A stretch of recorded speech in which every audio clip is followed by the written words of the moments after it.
Start करते हैं question number 9। Question है a uniform metre rule balances horizontally on a knife edge placed at the 58 centimeter mark when a weight of 20 gram force is suspended from one end।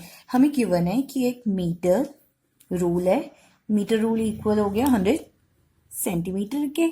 तो एक हमारे पास rule है जो कि 100 centimetre पे है, centimetre mark पे किया है। अब ये 58 सेंटीमीटर मार्क पर बैलेंस किया गया है। तो अगर ये इसका सेंटर है 50, तो 58 पे कहीं किया गया है, इसे बैलेंस किया गया है। लेकिन अब जब हम इसे 58 मार्क पे यहाँ पे फुलक्रम अप्लाई करेंगे तो इसकी लेंथ बड़ी होने की वजह से, लार्ज लेंथ होने की वजह से क्या होगा, इस डायरेक्शन में रोटेट करेगा। हमें क्या करना है, जो 20 ग्राम फोर्स का वेट है वो ऐसे प्लेस करना है जिससे ये क्या हो जाए, हॉरिजॉन्टल रहे, ये इस तरफ को गिरे नहीं। तो इसे हॉरिजॉन्टल रखने के लिए ऑब्वियस है हमें क्या करना पड़ेगा, कहीं पे भी इस साइड पे, राइट साइड पे लगाना पड़ेगा।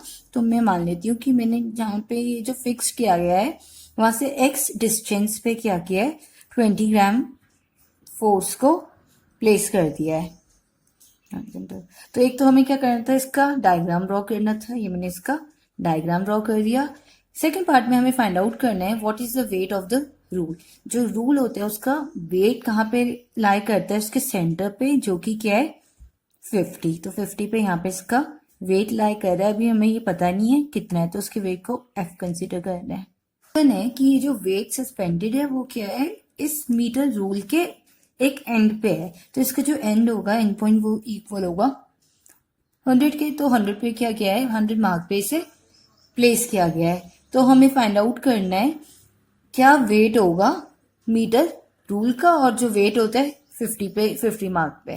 तो इसकी वजह से, वेट की वजह से जो इसको मूवमेंट मिल रही है वो इस डायरेक्शन में मिल रही है, जो कि क्या एक एंटी क्लॉकवाइज मूवमेंट है।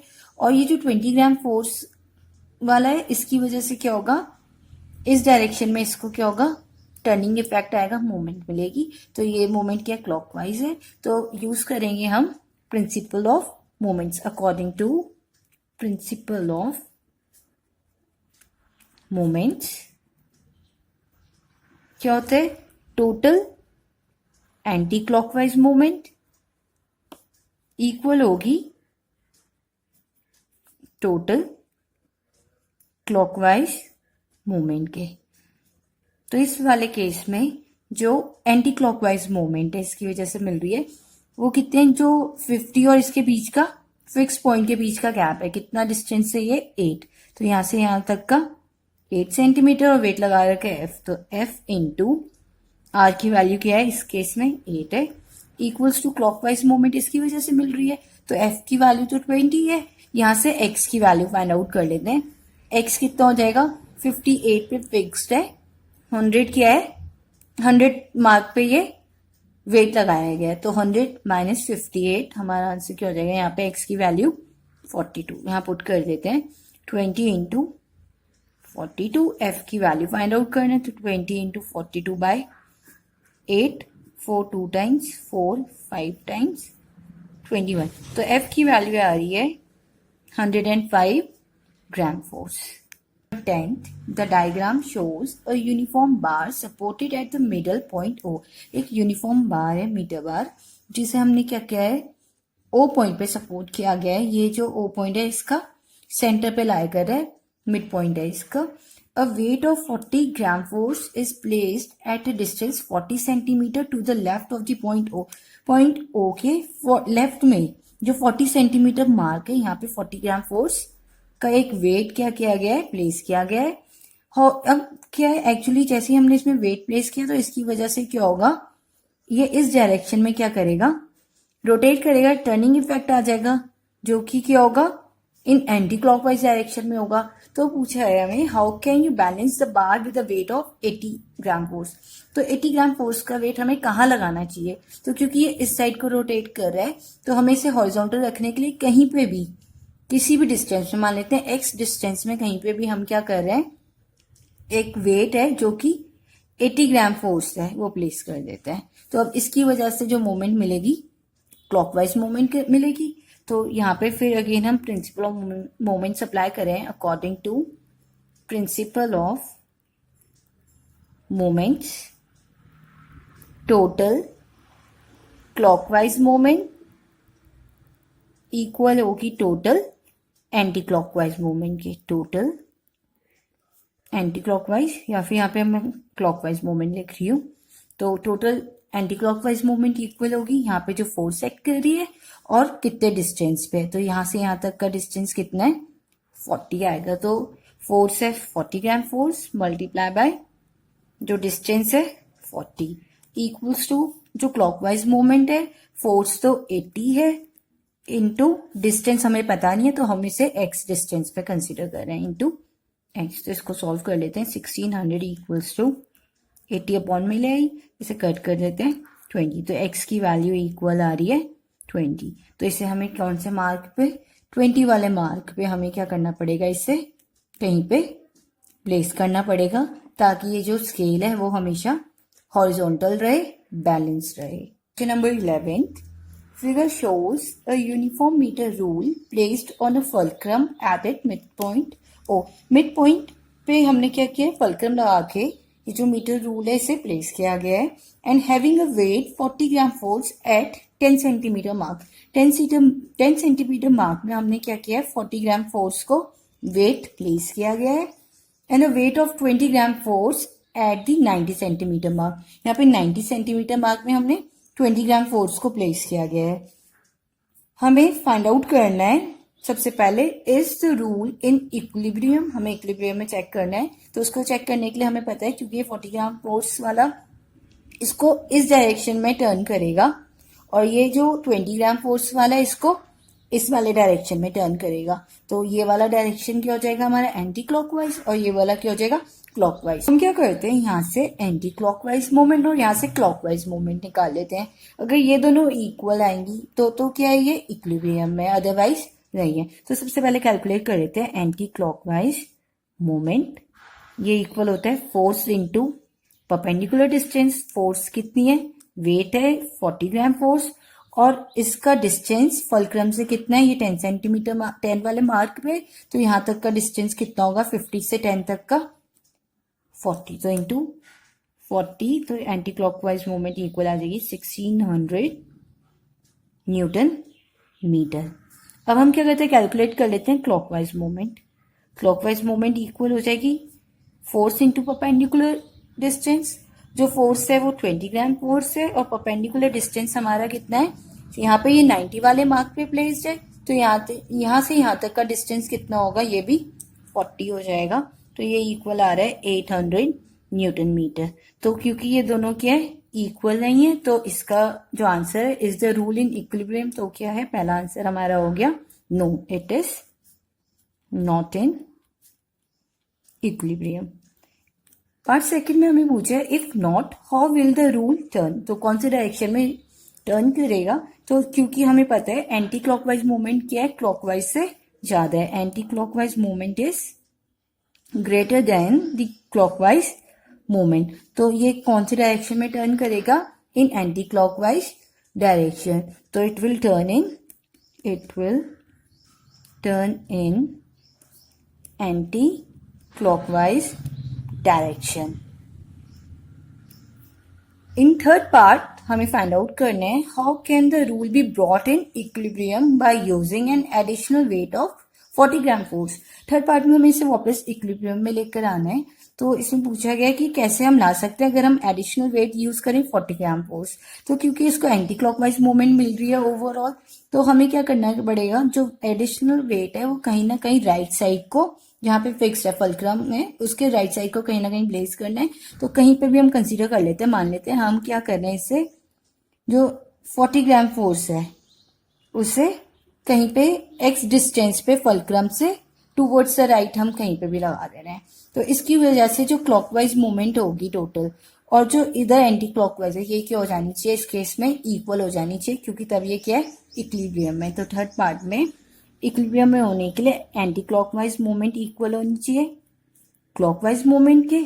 यहाँ पे एंटी क्लॉकवाइज मूवमेंट कितनी है, ये तो हम कैलकुलेट कर चुके हैं, 1600 equals to clockwise movement 20 gram force की वजह से जो क्लॉकवाइज मूवमेंट आ रही है वो है 800 न्यूटन मीटर, प्लस जो अब हमने वेट यहाँ पे लगाया है, सस्पेंड किया है, उसकी वजह से कितना होगा, तो वेट तो है 40 इंटू इसका डिस्टेंस हमें पता नहीं, तो मल्टीप्लाई बाय उसका डिस्टेंस कितना है, एक्स कंसीडर कर लेते हैं। तो 1600 से 1800 यहाँ सब्ट्रैक्ट होगा, तो यहाँ सॉरी 800 सब्ट्रैक्ट होगा, तो 800 इक्वल्स टू 40x। तो यहाँ से अगर हम x की वैल्यू फाइंड आउट करें तो x इक्वल हो जाएगा 800 डिवाइडेड बाय 40, तो ये इक्वल आ जाएगा 20।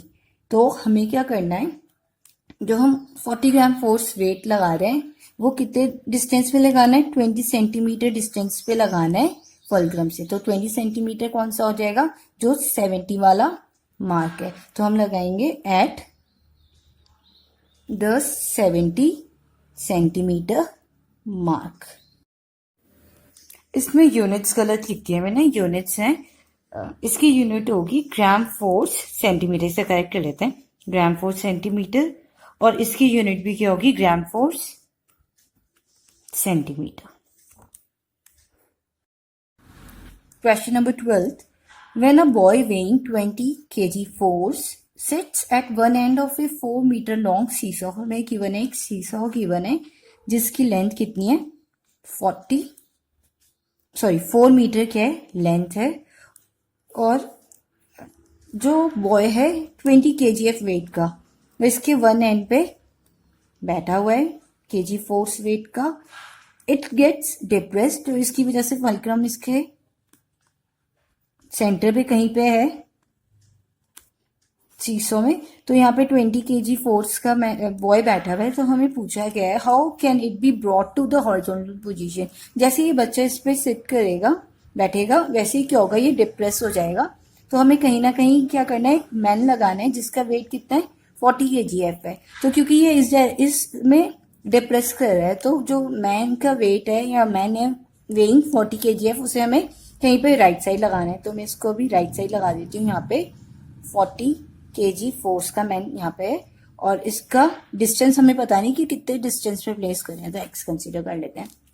क्योंकि ये 4 मीटर है लेंथ, तो जो फुलक्रम होगा वो 2 मीटर मार्क पे लगेगा इसके सेंटर। तो ये जो बॉय है, बॉय की वजह से जो मूवमेंट आ रही है एंटी क्लॉकवाइज आ रही है, और ये जो मैन यहाँ पे सिट कर रहा है इसकी वजह से क्या आएगी, क्लॉकवाइज मूवमेंट आएगी। तो अगर इसको इक्विलिब्रियम में होना है सीसो को, वापस हॉरिजॉन्टल होना है, तो इसके लिए क्या होना चाहिए condition, anti clockwise movement equal होनी चाहिए क्लॉकवाइज मूवमेंट के, टोटल एंटी क्लॉकवाइज मूवमेंट क्या होनी चाहिए, इक्वल होनी चाहिए एंटी क्लॉकवाइज मूवमेंट के। तो इस वाले केस में जो मूवमेंट एंटी क्लॉकवाइज है वो 20 इंटू ये जो बॉय है वो इसके वन एंड में बैठा है, तो इसका डिस्टेंस कितना हो जाएगा 2 मीटर। 2 मीटर तो यहाँ पुट कर देते हैं, 2 इंटू क्लॉकवाइज मूवमेंट 40 kgf का मैन है, और डिस्टेंस पे कितने में, x डिस्टेंस पे है। तो यहाँ से अगर हम इसकी वैल्यू कैलकुलेट करें तो x की वैल्यू क्या हो जाएगी 40 डिवाइडेड बाय 40, 1 आ रही है x की वैल्यू। तो ये जो मैन है वो कितने डिस्टेंस में होना चाहिए, 1 मीटर डिस्टेंस में होना चाहिए। तो मैन कहाँ पे बैठ रहा है, 1 मीटर पे बैठ रहा है, तो हम इसे लिखेंगे 1 metre from the centre towards the right of the fulcrum. Question number 13. A physical balance has its arm of length 60 and 40 centimetre given है हमें एक फिजिकल बैलेंस। तो मैं इसको ऐसे सिंपल बना देती हूँ, एक ये है और एक ये इसके क्या है पैंट्स हैं। जो आर्म्स है वो क्या है, एक 60 सेंटीमीटर पे और एक 40 सेंटीमीटर पे। तो यहाँ पे अगर ये 100 सेंटीमीटर का है पूरा कंप्लीट, तो जो हमारा फुलक्रम होगा वो कहीं यहाँ पे, ये जो डिस्टेंस है 60 सेंटीमीटर है और ये वाला डिस्टेंस क्या है 40 सेंटीमीटर है। What weight kept on pan of longer arm, ये लॉन्गर आर्म वाला पेन है, इस पे कितना वेट मान लेते हैं, एक्स वाला, एक्स वेट हम क्या कर रहे हैं इस वाले पेन पे रख रहे हैं। Will balance an object of weight, इस वाले में 100 ग्राम फोर्स का वेट लगाया हुआ है, तो इसको बैलेंस करने के लिए कितना हमें यहाँ पे लगाना है ये हमें फाइंड आउट करना है। तो क्योंकि ये लॉन्गर वाली लेंथ वाला है और वेट लगा रखा है यहाँ पे एक्स, तो इसकी वजह से जो मूवमेंट मिलेगी वो एंटी क्लॉकवाइज मूवमेंट मिलेगी, और इस वाले की वजह से जो मूवमेंट मिलेगी क्लॉकवाइज मिलेगी। तो ये जो क्लॉकवाइज मूवमेंट है और एंटी क्लॉकवाइज इक्वल होनी चाहिए। तो यहाँ पे लिखेंगे एंटी क्लॉकवाइज मोमेंट इक्वल होनी चाहिए क्लॉकवाइज मोमेंट के। तो एंटी क्लॉकवाइज मोमेंट के लिए यहाँ पे जो वेट है वो कितना है x इंटू डिस्टेंस है फुलक्रम से 60 इक्वल्स टू क्लॉकवाइज में 100 ग्राम फोर्स का वेट है, 100 इंटू डिस्टेंस है 40 सेंटीमीटर। तो यहाँ से x की वैल्यू निकाल लेते हैं, इक्वल हो जाएगी 4000 डिवाइडेड बाय 60। इसको कैलकुलेट कर लेते हैं, 6 टाइम 36, 6 टाइम 36.666 ऑन, तो ये राउंड ऑफ करके 66.67 का हमें क्या करना है, ग्राम फोर्स का वेट लगाना है। Question number 14, the diagram shows a uniform metre rule.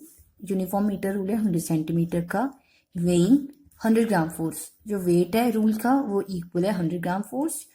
To weights 150 gram force and 250 gram force hang from the points A and B. A point से 150 ग्राम फोर्स को और बी पॉइंट से 250 gram force को, दो weights को हमने क्या किया है, हैंग किया गया है। सच दैट जो ओ ए डिस्टेंस है वो 40 सेंटीमीटर है एंड जो ओ बी डिस्टेंस है वो 20 सेंटीमीटर है। सेट करना है the total anti clockwise movement about O. तो ये 150 ग्राम फोर्स की वजह से क्या होगा, इससे एंटी क्लॉकवाइज मूवमेंट मिलेगी, ये हम कैलकुलेट कर लेते हैं। तो first part, total anti clockwise movement equal होगी फोर्स इंटू परपेंडिकुलर डिस्टेंस। इस वाले केस में फोर्स कितना है 150 और फिक्स पॉइंट से ये जो परपेंडिकुलर डिस्टेंस है वो है 40 सेंटीमीटर। तो यहाँ से जो एंटी क्लॉकवाइज मूवमेंट निकल के आ रही है ये इक्वल हो जाएगी 6000 ग्राम फोर्स सेंटीमीटर। सेकेंड पार्ट में हमें कैलकुलेट करना है total clockwise movement about O. तो क्लॉकवाइज मूवमेंट क्या होगा, 250 ग्राम फोर्स की वजह से मिलेगा। तो यहाँ पे टोटल क्लॉकवाइज मूवमेंट इक्वल हो जाएगा 250 इंटू डिस्टेंस कितना है फुलक्रम से 20, तो ये इक्वल हो जाएगा 5000 ग्राम फोर्स सेंटीमीटर। पार्ट थर्ड में हमें फाइंड करना है difference of anti clockwise and clockwise movement. तो क्योंकि एंटी क्लॉकवाइज मूवमेंट ज्यादा है तो डिफरेंस इक्वल हो जाएगा anti clockwise movement minus clockwise movement. तो इस वाले केस में एंटी क्लॉकवाइज है 6000 माइनस 5000, तो जो डिफरेंस इक्वल आ रहा है 1000 ग्राम फोर्स आ रहा है, और डिफरेंस की वजह से ही क्या होगा, ये एंटी क्लॉकवाइज डायरेक्शन में टर्न करेगा। तो हमें फाइंड आउट करना है फोर्थ पार्ट में, the distance from O where 100 gram force weight should be placed to balance the rule. तो इसकी वजह से जो रोटेट हो रहा है, sense of rotation and difference की वजह से क्या होगा, यही डायरेक्शन होगा एंटी क्लॉकवाइज। तो हमें कहीं ना कहीं राइट साइड पे अप्लाई करना पड़ेगा। तो हम राइट साइड पे कहीं पे भी क्या करते हैं, 100 ग्राम फोर्स को लगा देते हैं, वेट को 100 ग्राम फोर्स वेट को, और मान लेते हैं कितने डिस्टेंस पे, एक्स डिस्टेंस पे। तो अगर इसे बैलेंस होना है तो एंटी क्लॉकवाइज मूवमेंट इक्वल होनी चाहिए टोटल क्लॉकवाइज मूवमेंट के। तो इस वाले केस में total anti clockwise movement equal है टोटल क्लॉकवाइज मूवमेंट के। तो एंटी क्लॉकवाइज मूवमेंट पहले कितनी आ रही है, 150 की वजह से 6000 प्लस ये तो 6000 ही है टोटल, इक्वल्स टू यहाँ पे क्लॉकवाइज मूवमेंट फाइंड आउट कर लेते हैं। 250 ग्राम फोर्स की वजह से तो हमने पहले ही फाइंड आउट कर लिया है, इक्वल है 5000 प्लस। अब हमें ये जो न्यू वेट एडिशनल वेट लगाया इसकी वजह से फाइंड आउट करनी है।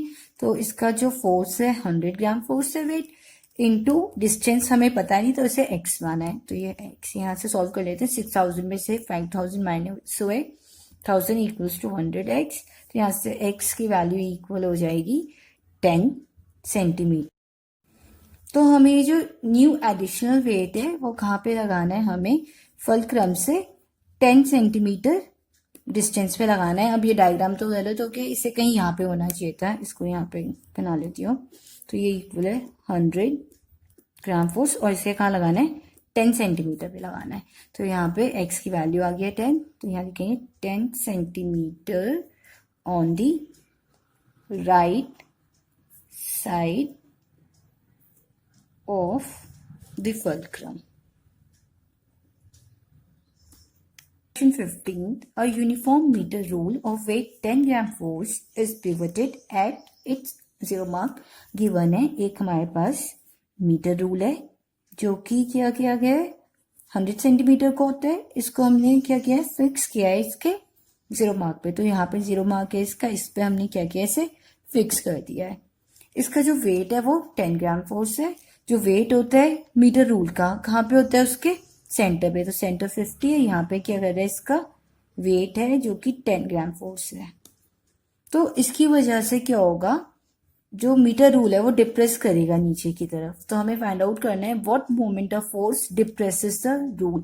ये क्या करेगा, डिप्रेस करेगा, और इसकी वजह से जो मोमेंट होगी वो क्या हो जाएगी, क्लॉकवाइज मूवमेंट हो जाएगी। तो हमें पहले यही फाइंड करना है, मोमेंट ऑफ फोर्स कितनी होगी, मोमेंट ऑफ फोर्स इक्वल हो जाएगी, कितना फोर्स है 10 इंटू कितने पे, ये फिक्स्ड है, यहाँ से कितने डिस्टेंस पे है फिक्स पॉइंट से, तो कितने डिस्टेंस पे 50, तो इंटू 50, तो ये इक्वल आ रहा है 500 ग्राम फोर्स सेंटीमीटर क्या इसकी मोमेंट ऑफ फोर्स है। 5 सेकेंड में हमें कैलकुलेट करना है, फाइंड करना है, how can it be made horizontal by applying a least force. अब क्या करना है, हमें इसे वापस हॉरिजॉन्टल करना है। तो हॉरिजॉन्टल, क्योंकि ये जो फोर्स है, वेट की वजह से जो फोर्स है वो डाउनवर्ड लग रही है, तो हमें जो फोर्स अप्लाई करनी है वो वर्टिकल करनी पड़ेगी। और क्योंकि हमें गिवन है कि ये जो फोर्स है वो लीस्ट फोर्स हमें अप्लाई करनी है, जो लीस्ट फोर्स होती है वो हमेशा मैक्सिमम डिस्टेंस पे अप्लाई करनी पड़ती है। तो ये जो मैक्सिमम डिस्टेंस है वो कितना है, 100 सेंटीमीटर। तो जो फोर्स है वो हम 100 सेंटीमीटर मार्क पे यहाँ पे अप्लाई करेंगे। तो इसकी वजह से क्या होगा, जो मूवमेंट मिलेगा वो एंटी क्लॉकवाइज मूवमेंट मिलेगा। और इक्विलिब्रियम में होने के लिए, हॉरिजॉन्टल होने के लिए, इसकी वजह से जो मूवमेंट है एंटी क्लॉकवाइज, और इसकी वजह से जो क्लॉकवाइज मूवमेंट है वो इक्वल होने चाहिए। तो बाय प्रिंसिपल ऑफ मूवमेंट्स हम बोलेंगे total anti clockwise movement equal होना चाहिए टोटल क्लॉकवाइज मूवमेंट के। तो इस वाले केस में जो एंटी क्लॉकवाइज मूवमेंट है वो कितना है, जो फिक्स पॉइंट है उससे ही जो फोर्स हम अप्लाई कर रहे हैं, मान लेते हैं F फोर्स अप्लाई कर रहे हैं कितने डिस्टेंस में, 100।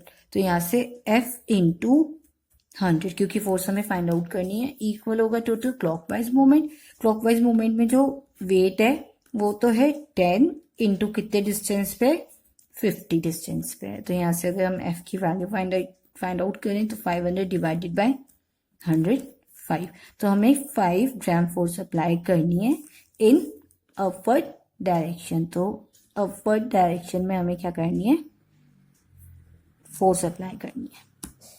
Number 16, a uniform meter rule can be balanced at the 70 centimeter mark when a mass of 0.05 kg is hung from 94 centimetre mark. Given एक मीटर रूल जिसे हम बैलेंस कर रहे हैं 70 सेंटीमीटर मार्क में, लेकिन कब, जब हम एक मास 0.05 kg को हंग कर रहे हैं 94 सेंटीमीटर मार्क पे। तो सबसे पहले हमें क्या करना है, इसका डायग्राम ड्रॉ करना है अरेंजमेंट का। तो हम ड्रॉ करते हैं। सबसे पहले क्या करना है, एक स्केल है जो कि क्या यूनिफॉर्म मीटर रूल है, ये ड्रॉ कर लिया एक रूल जो कि कहाँ पे 70 सेंटीमीटर पे, इसका सेंटर होता है, यहाँ पे कहीं 70 होगा। 70 वाले मार्क पे क्या किया गया है, इसे बैलेंस किया गया है जब हम क्या अप्लाई करें 0.05 kg का 94 पे। तो 94 कहीं यहाँ पे होगा, ये 70, ये 100 कंसिडर कर लेते हैं, यहाँ कहीं 94 कंसिडर कर रहे हैं। तो यहाँ पे हमने क्या है यहाँ पे 0.05 kg का मास अप्लाई किया है। तो हमें फाइंड आउट करना है, एक तो डायग्राम ड्रॉ करना था, डायग्राम ड्रॉ कर दिया। अब हमें फाइंड आउट करना है मास ऑफ द रूल। तो जो रूल है उसका जो मास है, उसका वेट है, वो हमेशा कहाँ होता है, 50 सेंटीमीटर मास पे होता है। तो ये वाला मास हमें क्या करना है, फाइंड आउट करना है। तो जो डिस्टेंस है इसका 50 वाले का, जो फुलक्रम से डिस्टेंस है वो इक्वल है 20 सेंटीमीटर, और जो हमने 0.05 kg का मास लगाया है उसका डिस्टेंस कितना है, क्योंकि ये 94 वाले मार्क पे, तो 70 और 94 का डिफरेंस कितना हो गया, 24 डिस्टेंस पे। तो इसकी वजह से जो मूवमेंट मिलेगी, m वाले मास की वजह से जो मूवमेंट मिलेगी वो क्या होगी, हमारी एंटी क्लॉकवाइज होगी, और इसकी वजह से मूवमेंट मिलेगी क्लॉकवाइज। तो बैलेंस होने के लिए दोनों क्या होनी चाहिए, इक्वल होनी चाहिए। तो यहाँ पे क्लॉकवाइज मूवमेंट या एंटी क्लॉकवाइज मूवमेंट इक्वल होनी चाहिए क्लॉकवाइज मूवमेंट के। तो इस वाले केस में जो एंटी क्लॉकवाइज मूवमेंट है वो इक्वल है, मास है 0.05, मास को अगर वेट में कन्वर्ट कर दूं तो वेट कितना हो जाएगा 0.05 जी, क्योंकि वेट इक्वल होता है एम जी के, तो इसमें पुट कर दिया, तो ये भी क्या हो जाएगा यहाँ पे एम जी के इक्वल हो जाएगा, वेट एम जी। तो पुट कर रही हूँ, फोर्स कितनी है 0.05 जी इंटू जो डिस्टेंस है वो कितना है यहाँ से 24 सेंटीमीटर, इसको मीटर्स में कन्वर्ट कर लेते हैं, 24 डिवाइडेड बाय 100 इक्वल्स टू जो क्लॉकवाइज मूवमेंट है वो इस वाले मास की वजह से मिल रही है जिसका वेट क्या है एम जी, तो वेट हो गया एम जी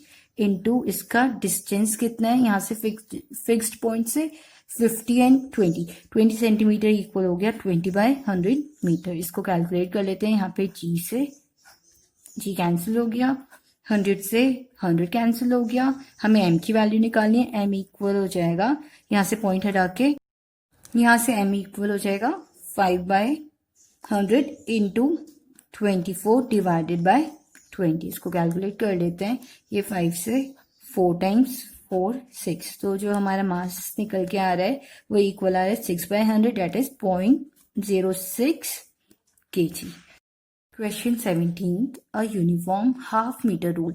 अभी आजकल बोर्ड में क्या है, हाफ मीटर रूल के पे बेस्ड क्वेश्चन ज्यादा आने लग गए हैं, तो हमें गिवन है यूनिफॉर्म हाफ मीटर रूल कितने का होगा 50 सेंटीमीटर का, तो एक हमें रूल गिवन है जो कि क्या है हाफ मीटर है, तो इक्वल हो गया 50 सेंटीमीटर का, can be balanced at the 29 centimetre mark, तो इसका जो सेंटर होगा वो 25 होगा और इसको बैलेंस कर रहे हैं कहाँ पे, कहीं 29 सेंटीमीटर मार्क पे इसको हम क्या करें बैलेंस कर रहे हैं। जब हम क्या करें, when a mass of 20 gram is hung from its one and, तो जो मास है क्योंकि 29 पे अगर बैलेंस करेंगे, अगर बैलेंस्ड नहीं है अभी तो वेट की वजह से ये हमेशा क्या होगा इस साइड को टर्न करेगा, तो जो हमें 20 ग्राम वाला है वो कहीं ना कहीं इस तरफ हंग करना पड़ेगा, तो ये 20 ग्राम वाला मास मैंने यहाँ पे हंग कर दिया 20 ग्राम वाला। तो कितने डिस्टेंस में ये हमें नहीं पता, तो फुलक्रम से मान लेते हैं x डिस्टेंस पे।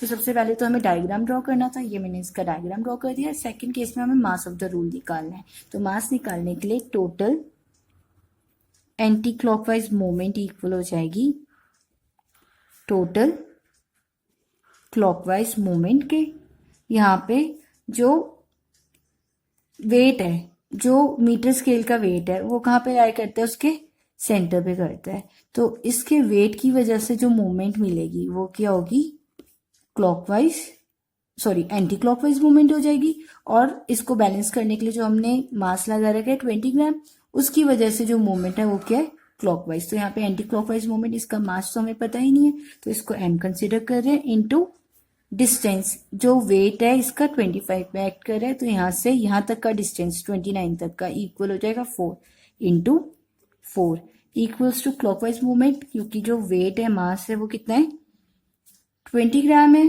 तो वेट क्या हो जाएगा 20 ग्राम फोर्स इंटू डिस्टेंस पे, ये इसके बिल्कुल बोला गया है कि इसको इसके एंड पे लगाया गया है, तो इसका जो एंड होगा वो कितना होगा 50 होगा, तो यहाँ से x की वैल्यू निकाल लेते हैं, यहाँ से x की वैल्यू कितनी हो जाएगी 29 पे फिक्स्ड है, 50 तक का डिस्टेंस, तो कितना आ जाएगा यहाँ से यहाँ तक की वैल्यू आ जाएगी 21, तो अप्लाई कर लेते हैं, यहाँ से m की वैल्यू इक्वल हो जाएगी 20 इंटू 21 डिवाइडेड बाय 4 से 5 टाइम्स कट हो रहा है, तो मास इक्वल आ रहा है इसका 105 ग्राम, तो ये जो हाफ मीटर रूल है इसका मास कितना है 105 ग्राम।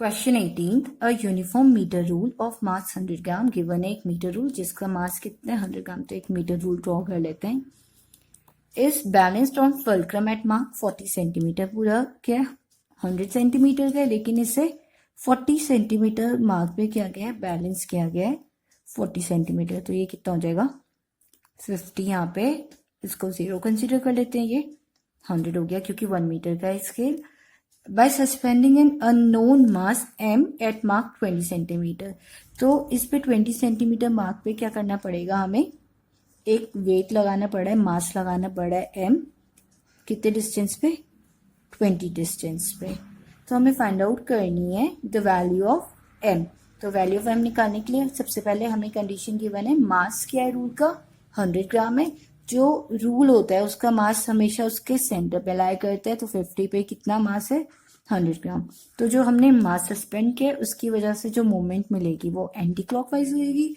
और जो वेट है खुद का मास है रूल का, उसकी वजह से क्लॉकवाइज हो जाएगी। तो दोनों क्या होनी चाहिए, बैलेंस हो रही है तो दोनों इक्वल होनी चाहिए। तो फर्स्ट पार्ट में एंटी क्लॉकवाइज मूवमेंट इक्वल होनी चाहिए क्लॉकवाइज मूवमेंट के। यहाँ पे एंटी क्लॉकवाइज मूवमेंट कितनी है, मास m लगा है, कितने डिस्टेंस पे 40 फुलक्रम है, 40 से 20 तक का डिस्टेंस इक्वल हो जाएगा 20।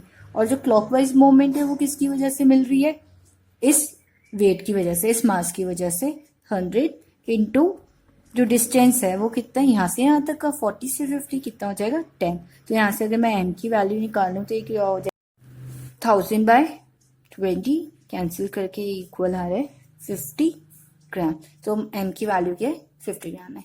फिर में हमें इससे पूछा है to which side the rule will tilt if the mass m is move to the mark 10 centimetre. तो हमने क्या किया, ये 10 सेंटीमीटर मार्क है, यहाँ पे ये जो m मास है जिसकी वैल्यू कितनी आई थी 50 ग्राम है, इसको शिफ्ट कर दिया तो कहाँ टिल्ट करेगा। तो इसकी वजह से यहाँ पे जो मूवमेंट आएगी वो क्या होगी, एंटी क्लॉकवाइज डायरेक्शन में होगी। तो फाइंड आउट कर लेते हैं अब एंटी क्लॉकवाइज मूवमेंट कितनी होगी इस वाले केस में, जब हमने इसे शिफ्ट कर दिया मास को 10 पे।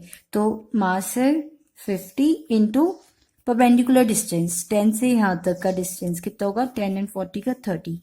तो ये इक्वल आ जाएगा 1500 ग्राम सेंटीमीटर। फिर इसकी वजह से फाइंड आउट कर लेते हैं क्लॉकवाइज मूवमेंट कितनी हो जाएगी। क्लॉकवाइज मूवमेंट इक्वल हो जाएगी जो इसका मास है 100 इंटू डिस्टेंस कितना है 10,000। तो ये जो एंटी क्लॉकवाइज मूवमेंट है वो क्लॉकवाइज मूवमेंट से जो कि क्या है 1000 ग्राम फोर्स सेंटीमीटर, कितनी ज्यादा है ये 1500 ग्राम फोर्स सेंटीमीटर है। तो एंटी क्लॉकवाइज मूवमेंट ज्यादा है तो कितनी है, तो रिजल्टेंट, अच्छा थर्ड पार्ट में हमें पूछा है what is the resultant moment now. तो क्योंकि एंटी क्लॉकवाइज मूवमेंट ज्यादा है तो resultant moment, third part resultant moment equal हो जाएगी और फोर्स इक्वल हो जाएगी इनके डिफरेंस के, और इनका डिफरेंस क्या है 1500 minus 1000 that is 500 gram force centimetre. और डायरेक्शन क्या रहेगा एंटी क्लॉकवाइज, क्योंकि एंटी क्लॉकवाइज क्या है क्लॉकवाइज से ज्यादा है। पार्ट फोर्थ में हमें बोला how can it be balanced by another mass. अब हमें क्या करना है, एक और मास 50 ग्राम का यूज करना है जिसकी वजह से हमें क्या हो जाए, ये बैलेंस हो जाए। तो इसकी जो मूवमेंट मिल रही है एंटी क्लॉकवाइज मिल रही है, तो हमें कहीं ना कहीं जो 50 ग्राम वाला है वो राइट साइड कहीं लगाना पड़ेगा। मान लेते हैं यहाँ पे कहीं मैं राइट साइड लगा रही हूँ न्यू वाला 50। तो इसे बैलेंस करने के लिए तो टोटल एंटी क्लॉकवाइज मूवमेंट क्या हो जाएगी, इक्वल हो जाएगी क्लॉकवाइज मूवमेंट के। यहाँ पे एंटी क्लॉकवाइज मूवमेंट तो हम ऑलरेडी कैलकुलेट कर चुके हैं 1500 ग्राम फोर सेंटीमीटर, और क्लॉकवाइज मूवमेंट क्या हो जाएगा 1000, जो कि क्या है 100 ग्राम की वजह से, प्लस जो हम न्यू एडिशनल वेट लगा रहे हैं 50 ग्राम का उसकी वजह से 50 इंटू कितने डिस्टेंस पे हमें पता नहीं तो इसको x मान लेते हैं। तो इसको कैलकुलेट करें, यहाँ पे ये रह जाएगा 500 इक्वल्स टू 50x, यहाँ से x की वैल्यू इक्वल हो जाएगी 10 सेंटीमीटर। तो हमें जो मास लगाना है नया 50 वो कितने डिस्टेंस पे लगाना है, फुलक्रम से 10 सेंटीमीटर डिस्टेंस पे, जो कि क्या होगा अगेन पॉइंट 50 ही हो जाएगा। तो हमें कहाँ पे लगाना है at 50 centimetre mark. Question 19 in figure a uniform bar of length L metre, एक बार है जिसकी लेंथ एल मीटर है, is supported at its ends, ends पे किया गया है, इसे सपोर्ट किया गया है और लोड किया गया है by weight W at its middle, इसके मिडल पे इसको सपोर्ट किया गया है। तो अगर ये इसका सेंटर है और पूरी लेंथ L है तो यहाँ से यहाँ तक का डिस्टेंस हो जाएगा L/2 और यहाँ से यहाँ तक का भी डिस्टेंस क्या हो जाएगा L/2। हमें फाइंड करनी है रिएक्शंस R1 एंड R2। तो जो रिएक्शंस है R1 एंड R2 और जो W है, W डाउनवर्ड एक्ट कर रहा है वेट और रिएक्शंस अपवर्ड कर रही है और ये इक्विलिब्रियम में है। तो इक्विलिब्रियम में टोटल अपवर्ड फोर्स क्या होनी चाहिए, इक्वल होनी चाहिए टोटल डाउनवर्ड के। तो इन इक्विलिब्रियम पहले तो ये लिखते हैं क्या होना चाहिए, टोटल अपवर्ड फोर्स इक्वल होनी चाहिए टोटल डाउनवर्ड फोर्स के। तो यहाँ पे अपवर्ड फोर्स कौन सी है R1 एंड R2, तो R1 प्लस R2 इक्वल होना चाहिए W के। एक इक्वेशन तो ये आ गई। सेकेंड इक्वेशन के लिए क्योंकि रोटेशन चेक करते हैं कैसी है, R1 की वजह से यहाँ पे जो रोटेशन होगी वो क्या होगी, क्लॉकवाइज होगी, और इसकी वजह से क्या होगी, एंटी क्लॉकवाइज। तो ये जो मोमेंट्स हैं वो भी क्या होनी चाहिए, इक्वल होनी चाहिए। एंटी क्लॉकवाइज मोमेंट इक्वल होनी चाहिए क्लॉकवाइज मोमेंट के। यहाँ पे R into R1 into L/2 हो गया एंटी क्लॉकवाइज मोमेंट, और sorry R2 into L/2 anti clockwise moment equal हो जाएगी R2 इंटू L2, और क्लॉकवाइज मोमेंट हो जाएगी R1 इंटू डिस्टेंस है L/2, क्योंकि ये एक तरीके से फुलक्रम का वर्क करेगा यहाँ पे। तो यहाँ से एक इक्वेशन ये होगी, इसमें पुट कर देते हैं। तो ये हमारी इक्वेशन 2 होगी। यहाँ से L/2 से L/2 कैंसिल हो गया, और यहाँ से हमारा इक्वेशन निकल आई R1 इक्वल है R2 के। क्योंकि R1 और R2 इक्वल है, यहाँ पे R1 के बदले R2 पुट कर देते, तो R2 plus R2 equals to W। तो यहाँ से R2 की वैल्यू क्या हो जाएगी, 2R2 इक्वल हो जाएगा W के, R2 इक्वल हो जाएगा W/2। और क्योंकि R1 R2 के इक्वल है ये, तो R1 की वैल्यू क्या होगी, W/2।